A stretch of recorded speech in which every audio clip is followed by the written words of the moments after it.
In early 2026, Argos hit a massive retail milestone.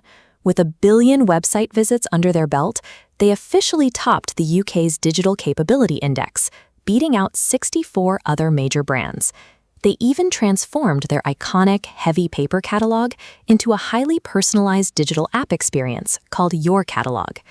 Which is why the retail sector was stunned when Sainsbury's suddenly announced they were offloading the entire Argos operation to Swift Partners for a mere £120 million. I'm your host, and in partnership with Londoner News, we are breaking down one of the most surprising retail sales of the decade. Sainsbury's is willingly dumping a highly successful, digitally integrated brand for what amounts to corporate pocket change. To understand why, we have to look at what this sale actually costs them. This chart illustrates a staggering drop in valuation. Back in 2016, Sainsbury's purchased Argos for over £1.4 billion.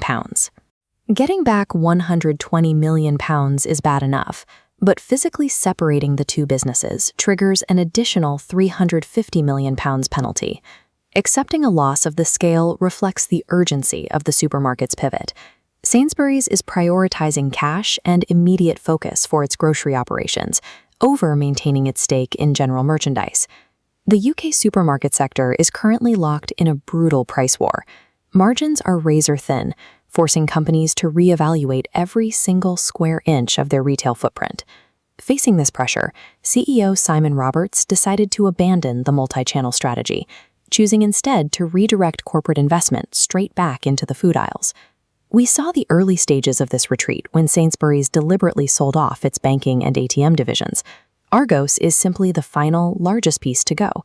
The buyers stepping in to take it, Swift Partners, aren't private equity firms looking to strip the company for parts. They are a newly formed group led by established UK retail veterans like Richard Pennycook and Trevor Strain. Operating vast electronics and homeware supply chains is incredibly complex. In the middle of a grocery price war, that complexity is a distraction from selling food. But untangling these two giants is a logistical nightmare. For starters, 466 Argos outlets are physically built directly inside existing Sainsbury's supermarkets. This timeline maps out the sheer scale of the divorce.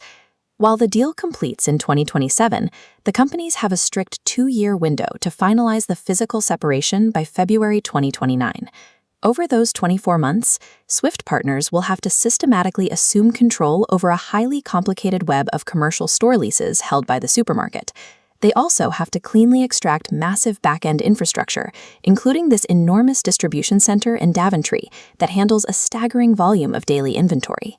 Meanwhile, Sainsbury's retains responsibility for the Argos Defined Benefit Pension Scheme, which carries a highly beneficial £143 million accounting surplus. A corporate breakup of this magnitude requires surgically uncoupling supply chains, real estate portfolios, and legal ecosystems piece by piece. For the everyday shopper out on the local high street, the immediate reality of this buyout is actually quite subdued. Both companies have confirmed there are no immediate store closures or redundancies planned following the announcement. Your ability to earn Nectar points and pick up packages from click-and-collect locations is fully protected under long-term commercial agreements. You will still be able to tap through the digital catalogs at those familiar in-store kiosks throughout the entire 2-year transition period. This separation marks a reversal of the decade-long strategy to bundle general goods with weekly groceries. In the coming years, both companies will begin operating as distinct, independent specialists, even while they continue to share the same buildings. The ink on the £120 million contract is dry, but the tangible effects on local jobs, store layouts, and high street availability will shift continuously over the next 2 years. To track exactly how this transition will affect your neighborhood, read the full report and get live updates at londoner.news/Sainsbury's-Argos-sale. Boardroom strategies in corporate headquarters ultimately dictate the shape of our local high streets. Navigating those changes requires staying informed with dedicated